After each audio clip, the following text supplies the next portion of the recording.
Di tahun 2025, kira-kira ide bisnis apa sih yang menarik? Kita lihat dari kedua gambar tersebut ya teman-teman. Pertama kali, apa yang ada di pikiran teman-teman ketika melihat kedua gambar tersebut? Mungkin di pikiran teman-teman, kedua gambar tersebut hanyalah limbah organik yang akan dimanfaatkan untuk menjadi pupuk kompos. Tetapi teman-teman, kedua gambar di samping ini ternyata bisa menjadi ide bisnis yang cukup berpeluang loh. Kira-kira ide bisnis apa ya? Nah, jadi kedua gambar tersebut bisa kita jadikan ide bisnis dengan cara mengekspor kedua barang tersebut ke luar negeri. Yang pertama ada daun pisang. Ternyata daun pisang di luar negeri itu memiliki daya jual yang sangat tinggi. Mungkin di Indonesia, limbah daun pisang itu biasanya akan dijadikan untuk pupuk kompos atau sebagai pembungkus makanan tradisional dan biasanya dijual dengan harga murah. Tetapi berdasarkan data yang saya kutip dari Instagram Kementerian Perdagangan, Indonesia merupakan penghasil pohon pisang terbesar di dunia, menempati posisi ketiga setelah India, China, dan kemudian Indonesia. Nah, ini bisa menjadi peluang bisnis yang sangat menguntungkan bagi negara kita.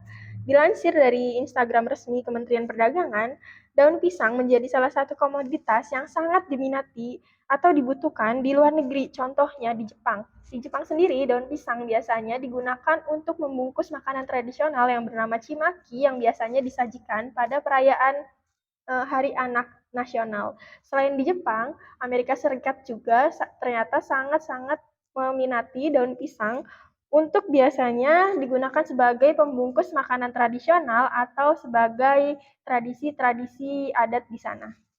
Yang kedua, ada ekspor briket dari tempurung kelapa.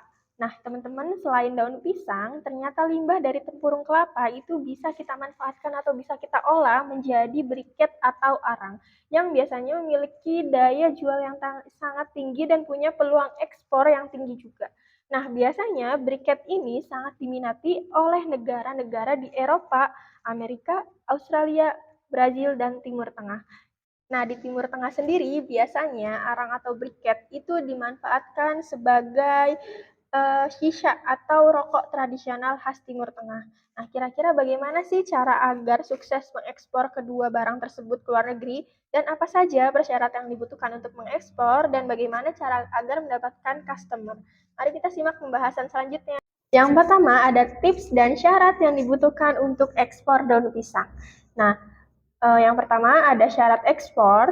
Untuk syarat ekspor sendiri itu biasa dilihat dari kualitas, usia daun, dan pembersihan atau fumigasi. Untuk kualitas sendiri biasanya pohon pisang yang bagus itu adalah jenis pisang raja, pisang batu, dan pisang kapok. Lalu untuk usia daun biasanya diambil dari usia yang tidak terlalu matang ataupun tidak terlalu muda. Nah, dan panjangnya itu sekitar 100 cm. Daunnya juga segar dan tidak sobek. Untuk pembersihan sendiri itu ada beberapa langkah. Yang pertama, bersihkan daun pisang, lalu siram dengan daun sirih. Terus yang kedua, keringkan dengan dikipas-kipas di dalam ruangan dan jangan terkena oleh sinar matahari secara langsung ya teman-teman, karena itu akan mengurangi kualitas dari daun pisang tersebut. Lalu tunggu kering dan keras dan itu bisa tahan 1,5 bulan di suhu ruang atau bisa lebih dari itu ketika didiamkan di 1 derajat sampai 4 derajat Celcius. Yang kedua ada pengemasan daun pisang. Untuk cara pengemasan daun pisang sendiri, yang pertama siapkan plastik vakum, lalu kardus bergelombang, dan bubble wrap. Yang terakhir lakban printing. Untuk plastik vakum itu untuk mengurangi oksigen di dalam kemasan sehingga memperpanjang umur dari daun pisang. Lalu ada kardus bergelombang yang fungsinya untuk pengiriman dalam jumlah besar. Terus kemudian ada bubble wrap untuk mengurangi resiko kerusakan saat pengiriman. Dan yang terakhir adalah lakban printing sebagai perekat. Dan selain sebagai perekat, lakban printing itu sebagai identitas perusahaan untuk memberi logo pada identitas perusahaan.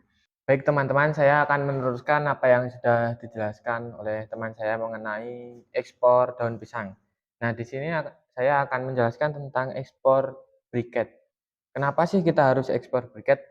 Tahu sendiri di Indonesia ini negaranya berkepulauan, banyak pantai-pantai di sepanjang pinggir kota.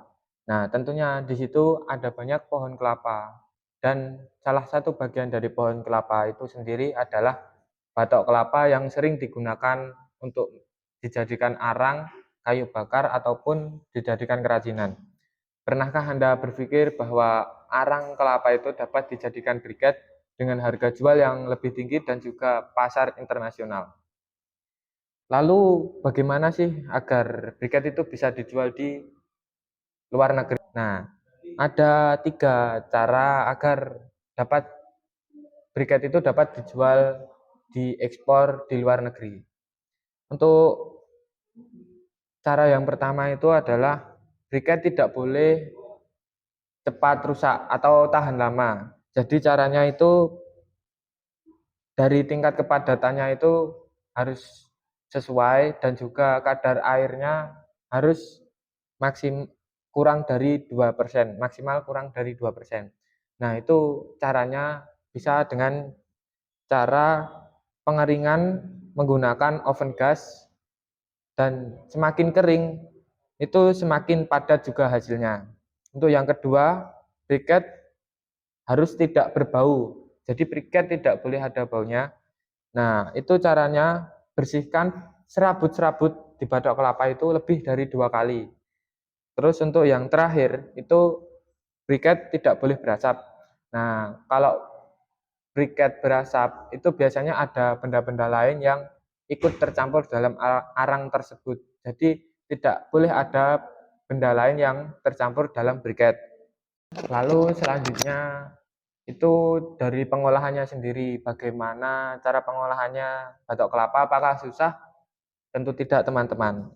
Hanya 3 cara yang dilakukan. Yang pertama itu tentunya pengolahan dan pembersihan dari tempurung kelapa tersebut. Lalu yang kedua itu penggilingan.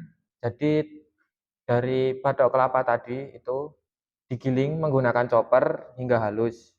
Pastikan partikel tersebut tidak terlalu besar dan dapat dicetak dengan baik. Terus untuk yang terakhir yaitu pencampuran bahan-bahan pengikat agar menjadi satu dan bisa dicetak.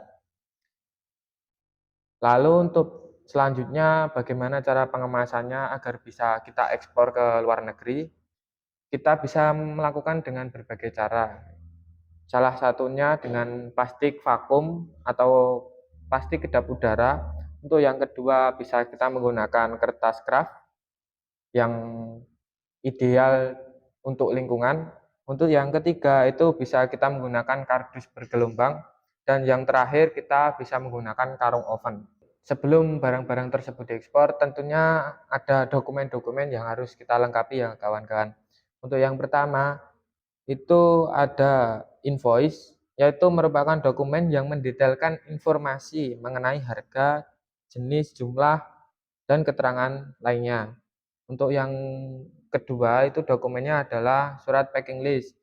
Itu berisi daftar barang yang akan diekspor beserta rincian berat, dimensi, dan jumlahnya.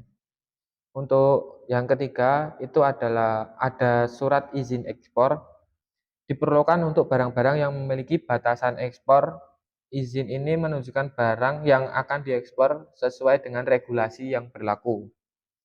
Untuk yang selanjutnya itu ada dokumentasi cukai dan pajak, dan yang terakhir itu dokumentasi tambahan sesuai dengan karakteristik barang yang akan diekspor. Terus bagaimana kalau kita tidak mengizini atau mengantongi izin usaha? Nah, itu ada solusi teman-teman. Jika kita tidak mengantongi izin usaha, itu kita bisa menggunakan jasa menyewa nama atau jasa undername.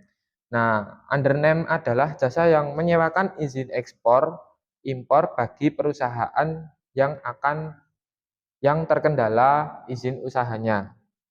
Baik, cukup itu saja teman-teman yang bisa kami sampaikan. Banyak kurang lebihnya kami mohon maaf. Wassalamualaikum warahmatullahi wabarakatuh.